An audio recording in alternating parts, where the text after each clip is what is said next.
Formal nang sinimulan ang pagdinig ng impeachment court sa Article 4 ng 4 na articles of impeachment laban kay Vice President Sara Duterte.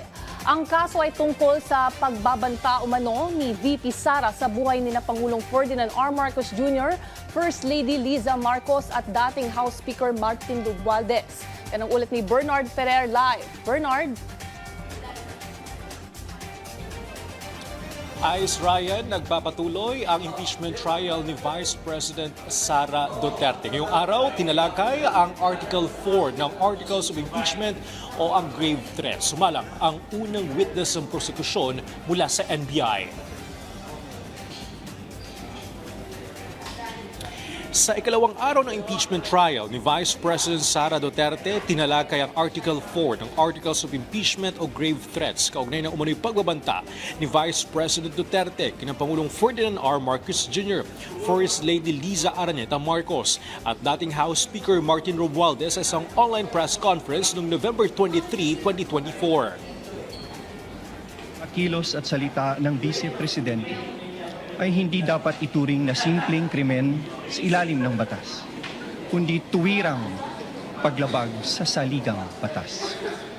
Kaya ang paglilitis na ito ay mahalagang mekanismong itinakda upang tiyakin na ang kapangyarihan ay laging may kaakibat na pananagutan. Unang humarap bilang testigo si NBI Agent Don Mark Calilong. Natasang mag-imbestiga at mag-authentic ng live stream kung saan umano ginawa ni Vice President Duterte ang kontrobersyal na pahayag. Bago siya makapagbigay ng testimonya, hiniling ng defense panel na huwag siyang pahintulutang tumistigo dahil hindi umano siya kabilang sa sabala complaint at hindi rin umano nakasaad sa Articles of Impeachment. Iginiit ng prosekusyon na nakalista si Calilong sa pre-trial order. Tinanggihan ni Presiding Officer Francis Liz Escudero ang mosyon ng depensa. Sa kanyang testimonya, piniliwanag ni Calilong ang proseso ng pagpreserba at pag-authentic ng video ng online press conference si Vice President Duterte. Nagsubite sila ng permission request sa Meta. Gumawa ng screen recording ng video at nag-generate ng hash value para matiyak na hindi nagbago na edit ang digital file bago ito iharap sa impeachment court. Iniharap din ng prosekusyon sa pamamagitan ni Attorney Amando Vergil.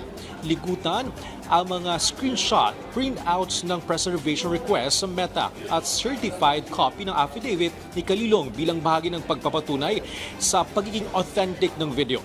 Tinutulan ito ni defense panel sa pangunguna ni Attorney Carlo Joaquin Narvasa na iginiit na photocopies lamang ang ilang dokumento. Yunman, pinayagan ng impeachment court ang pagtukoy sa mga ebidensya at ipiniliwanag na maaaring ituring na original ang wastong printout ng electronic records.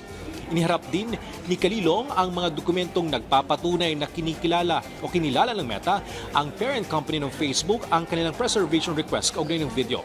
Muli itong tinutulan ng depensa dahil hindi umano certified true copy ang dokumento pero ibinasura ng presiding officer ang kanilang pagtutol. Sa pagpapatuloy ng pagdinig, naghanda ang prosekusyon na ipalabas ang mahigit 2 oras na recording ng online media briefing ni Vice President Duterte pero sinabi nitong 2 minutong bahagi lamang ang kanilang papakita bilang mahalagang ebidensya. Iginit ng depensa na dapat ipalabas ang buong video pero ibinasura rin ng impeachment court ang kanilang pagtutol. Ayon kay Presiding Officer Escudero, hindi pakikialaman ng impeachment court ang paraan ng representasyon ng ebidensya ng magkabilang panig at pinapayagang ipakita lamang ang bahaging itinuturing na may kaugnayan sa kaso para makatipid sa oras.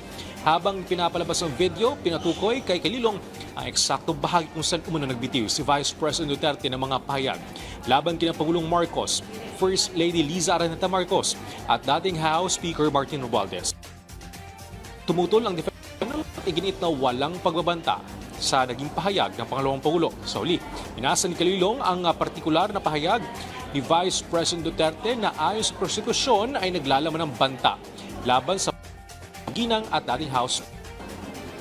Matapos ang ilang palitan ng argumento sa pagitan ng prosekusyon at depensa, ay pakita rin sa impeachment court ang bahagi ng online media briefing bilang pangunahing ebidensya ng prosekusyon. Ayos Ryan, nagpapatuloy ang impeachment trial ni Vice President